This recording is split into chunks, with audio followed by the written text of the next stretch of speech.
صحابی حضرت عبداللہ ابن مسعود ہر جمعرات کو پابندی کے ساتھ وعظ و تلقین کیا کرتے تھے۔ ان سے کسی نے گزارش کی کہ اے ابو عبد الرحمن، میرا دل چاہتا ہے کہ آپ وعظ و نصیحت کا یہ پروگرام روزانہ رکھیں۔ عبداللہ ابن مسعود نے اس شخص سے کہا، روزانہ تقریر و وعظ کا یہ پروگرام رکھنے سے جو چیز میرے لیے مانع بن رہی ہے وہ یہ ہے کہ آپ لوگ کہیں اس سے اکتا نہ جائیں، اور مجھے یہ ہرگز گوارا نہیں کہ آپ لوگ دین کی دعوت سے اکتا جائیں۔ میں اسی طرح وقفے وقفے سے تمہیں نصیحت و تلقین کرتا رہوں،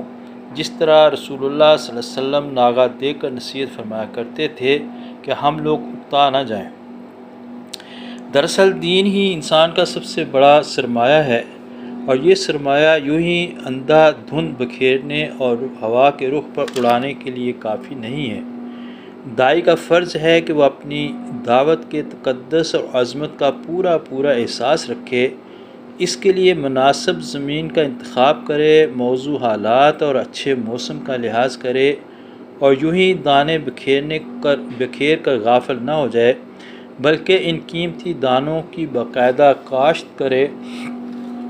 ان کی آبیاری اور پرورش و پرداخت اور نگرانی کا مناسب بندوبست کرے، ہر طبقے، ہر گروہ اور ہر فرد سے اس کی فکری رسائی،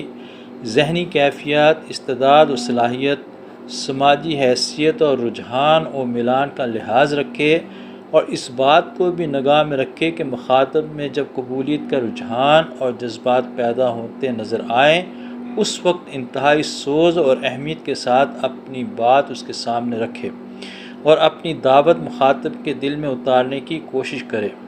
حضرت اکرمہ کا بیان ہے کہ حضرت عبداللہ ابن عباس نے ارشاد فرمایا، ہفتے میں صرف ایک بار وعظ و تلقین کا پروگرام رکھو، زیادہ کرو تو 2 دن رکھ لو، اور 3 بار سے زیادہ تو ہرگز نہ رکھو۔ دیکھو، اس قرآن سے لوگوں میں بیزاری نہ پیدا کرو، ایسا کبھی نہ ہو کہ تم لوگوں کے پاس دین کی دعوت دینے کے لیے پہنچو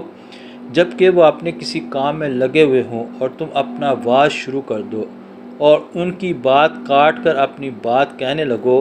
اگر تم ایسا کرو گے تو ان کو دین کی دعوت سے دور کر دو گے۔ صحیح بات یہ ہے کہ ایسے موقع پر خاموشی اختیار کرو، اور جب خود ان کے اندر دین کی طلب دیکھو اور وہ تم سے خود مطالبہ کریں تو اس وقت اپنی بات کہو، اور دیکھو تقریر میں قافیہ آرائی اور عبارت سازی اور شاعرانہ انداز اختیار کرنے سے بچو، کیونکہ میں نے خدا کے رسول صلی اللہ علیہ وسلم اور آپ کے صحابہ کو دیکھا ہے کہ وہ بناوٹ اور عبارت آرائی سے بہت دور رہتے تھے۔ حضرت انس بیان کرتے ہیں کہ اللہ کے رسول صلی اللہ علیہ وسلم جب کسی آدمی کو ناپسند بات کرتے دیکھتے تو بہت کم ایسا ہوتا کہ آپ اسے براہ راست منہ در منہ ٹوکتے۔ ایک دن کا واقعہ ہے کہ ایک آدمی آپ کے پاس آیا، اس کے کپڑے پر کچھ پیلے دھبے تھے۔ جب وہ آدمی اٹھ کر گیا تو آپ نے فرمایا، اگر یہ شخص اپنے کپڑے بدل لیتا یا ان دھبوں کو صاف کر لیتا تو کتنا اچھا ہوتا۔ امام سرخسی نے مبسوط میں نبی اکرم صلی اللہ علیہ وسلم کا ارشاد نقل فرمایا، جس میں حضور نے فرمایا، دیکھو ایسا ڈھنگ نہ اختیار کرنا کہ اللہ کے بندے اللہ کی بندگی سے نفرت کرنے لگے،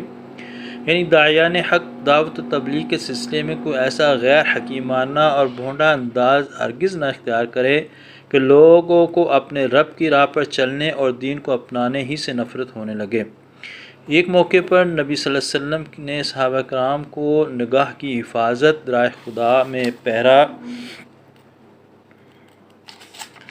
پہرا دینے کی عظمت اور خوف خدا میں رونے کی اہمیت و فضیلت کی طرف متوجہ فرمایا، اور ان فضیلتوں کو حاصل کرنے کے لیے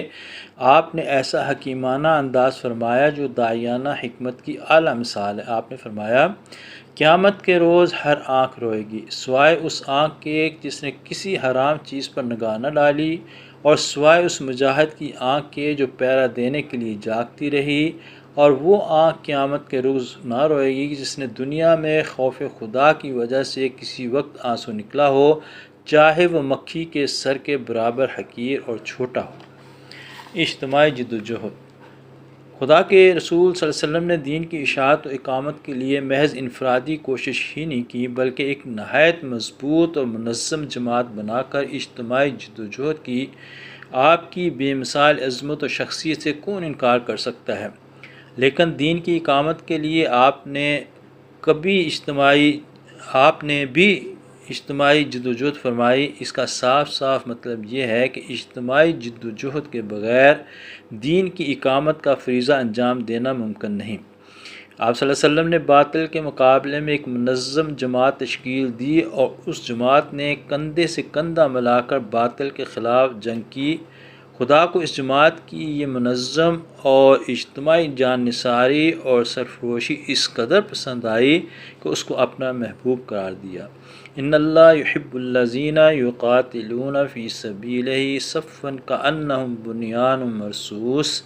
بے شک خدا ان لوگوں سے محبت کرتا ہے جو اس کی راہ میں اس طرح صفیں باندھ کر لڑتے ہیں کہ گویا سیسہ پلائی ہوئی دیوار ہے۔ اس جماعت کو خدا نے اس لیے اپنی محبوبیت کا شرف بخشا کہ یہ سیسہ پلائی دیوار بن کر حق کو غالب کرنے کے لیے باطل کے مقابلے میں آئی، اور منظم جماعت بن کر ان فداکاروں نے باطل کا مقابلہ کیا اور دنیا میں ایک نئی تاریخ کا باب کھولا۔ خدا نے رسول کی بعثت کا مقصد ان الفاظ میں بیان فرمایا: وَالَّذِي أَرْسَلَ رَسُولَهُ بِالْهُدَى وَدِينِ الْحَقِّ لِيُظْهِرَهُ عَلَى الدِّينِ كُلِّهِ وَلَوْ كَرِهَ الْمُشْرِكُونَ۔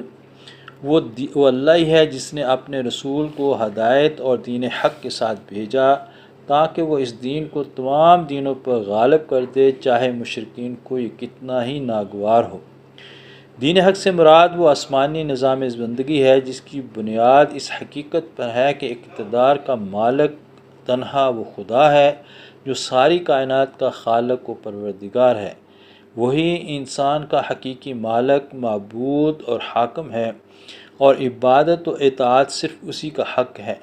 یہی وہ دین حق ہے جو ہر دور میں خدا کے پیغمبروں کے ذریعے انسانوں کی ہدایت کے لیے آتا رہا،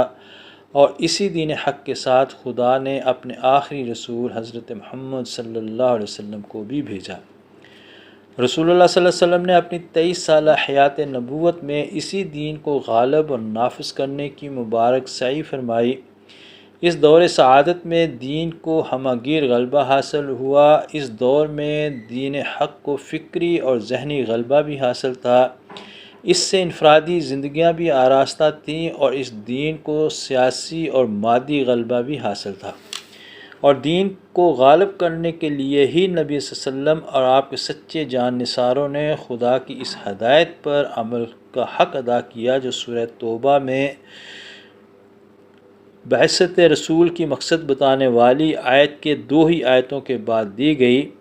وَقَاتِلُوا الْمُشْرِكِينَ كَافَّةً كَمَا يُقَاتِلُونَكُمْ كَافَّةً۔ اور مشرکوں کے مقابلے میں سب متحد ہو کر لڑو جس طرح وہ سب تمہارے مقابلے میں متحد ہو کر لڑتے ہیں۔ یعنی دین کو قائم کرنے اور پورے دین کو نافذ اور غالب کرنے کے لیے منظم باطل کے مقابلے میں سارے مادی وسائل سے مسلح ہو کر اجتماعی و منظم جد و جہد کرو۔ جس طرح اہل باطل تمہارے مقابلے میں منظم ہے، تم بھی متحد اور منظم ہو کر ان کا مقابلہ کرو۔ دراصل منظم برائی اور چھائے ہوئے باطل نظام کے بجائے خدا کے پسندیدہ نظام حق کو قائم کرنے کے لیے خدا پرستوں کی انفرادی کوششیں، انفرادی تزکیہ نفوس، پرسوز دعائیں، خشوع و خضوع کی عبادتیں اور ذکر و فکر ہی کافی نہیں، بلکہ ان سب کے ساتھ ساتھ مضبوط اور منظم اجتماعیت، ایک قائد کی سرکردگی میں ٹھوس، منظم اور مسلسل اجتماعی جد و جہد بھی لازمی ہے۔ اس کے بغیر منظم منکر اور چھائے ہوئے باطل کو ہٹا کر زندگی کے ہر شعبے میں معروف کو قائم اور نافذ کرنا ممکن نہیں۔ منظم باطل کو منظم اجتماعی کوشش کے ذریعے ہی مٹایا جا سکتا ہے، اور حق کو قائم کرنے کے لیے منظم انقلابی جد و جہد ناگزیر ہے۔ یہ عقل و بصیرت کا تقاضا بھی ہے اور خدا کا عائد کیا ہوا فریضہ بھی۔ اس سے پہلو تہی دراصل حق کی اطاعت سے پہلو تہی ہے، اور اس جد و جہد میں جان کھپانا اور اجتماعی جد و جہد میں وقت، مال اور جان کی قربانی دینا عین دینداری ہے۔ نبی اکرم صلی اللہ علیہ وسلم نے مسلمانوں کو ہدایت دی ہے کہ وہ اجتماعی زندگی گزاریں اور دین کے لیے اجتماعی جد و جہد کرتے رہیں۔ حضرت حارث اشعری کا بیان ہے کہ خدا کے رسول صلی اللہ علیہ وسلم نے ارشاد فرمایا، میں تمہیں 5 چیزوں کا حکم دیتا ہوں، جماعت کا، سننے کا، اطاعت کا، ہجرت کا اور خدا کی راہ میں جہاد کا۔ اس ہدایت کا منشا یہ ہے کہ مسلمان جماعتی زندگی گزاریں، اپنا ایک سربراہ منتخب کریں، اس کے حکم کو سنیں، اس کی اطاعت کریں، دین کے لیے اپنا وطن بھی چھوڑیں اور دین کو قائم اور غالب کرنے کے لیے ہر طرح کی اجتماعی جد و جہد کریں، ضرورت ہو مسلح جد و جہد بھی کریں۔ دین کی بنیاد پر بننے والی اجتماعیت اور دین کی اشاعت و اقامت کے لیے اجتماعی جد و جہد کرنے والوں کی قدر و قیمت خدا کی نظر میں کیا ہے، اس کی ایک جھلک ذیل کی حدیث میں ملاحظہ کیجیے۔ عمر بن عتبہ کا بیان ہے کہ میں نے رسول اللہ صلی اللہ علیہ وسلم کو یہ ارشاد فرماتے ہوئے سنا، قیامت کے دن خدائے رحمان کے دائیں جانب کچھ ایسے لوگ ہوں گے جو نہ تو نبی ہیں اور نہ شہید، مگر ان کے چہرے کا نور دیکھنے والوں کی نظر کو خیرہ کر رہا ہوگا۔ ان کے بلند مقام اور اونچے مرتبے کو دیکھ دیکھ کر نبی اور شہید خوش ہو رہے ہوں گے۔ لوگوں نے پوچھا، اللہ کے رسول، یہ کون لوگ ہوں گے؟ فرمایا، یہ مختلف قبیلوں اور مختلف بستیوں کے لوگ ہوں گے جو دنیا میں اسلام لائے، قرآن سمجھنے اور سکھانے اور اللہ کو یاد کرنے کے لیے اکٹھا ہوتے تھے۔ اس طرح یہ لوگ بہترین پاکیزہ باتیں چنتے تھے، جس طرح کھجور کھانے والا اچھی اور لذیذ کھجوریں چنتا ہے۔ ایک دوسری روایت میں ہے کہ یہ وہ لوگ ہوں گے جو خدائی کے لیے آپس میں محبت کرنے والے اور اپنے خدا کو یاد کرنے کے لیے اکٹھا ہوتے تھے۔ صبر و ثبات۔ صبر داعی کی ایک بنیادی صفت ہی نہیں بلکہ بہت سی اہم صفات کی اساس ہے۔ قرآن پاک کے بیان سے معلوم ہوتا ہے کہ صبر محض ایک اخلاقی خوبی نہیں بلکہ بہت سی اخلاقی خوبیوں کی بنیاد اور سرچشمہ ہے۔ قرآن میں ایک مقام پر اہل ایمان کی خوبیاں بیان کرنے کے بعد کہا گیا، وَالْمَلَائِكَةُ يَدْخُلُونَ عَلَيْهِم مِّن كُلِّ بَابٍ سَلَامٌ عَلَيْكُمْ بِمَا صَبَرْتُمْ فَنِعْمَ عُقْبَى الدَّارِ،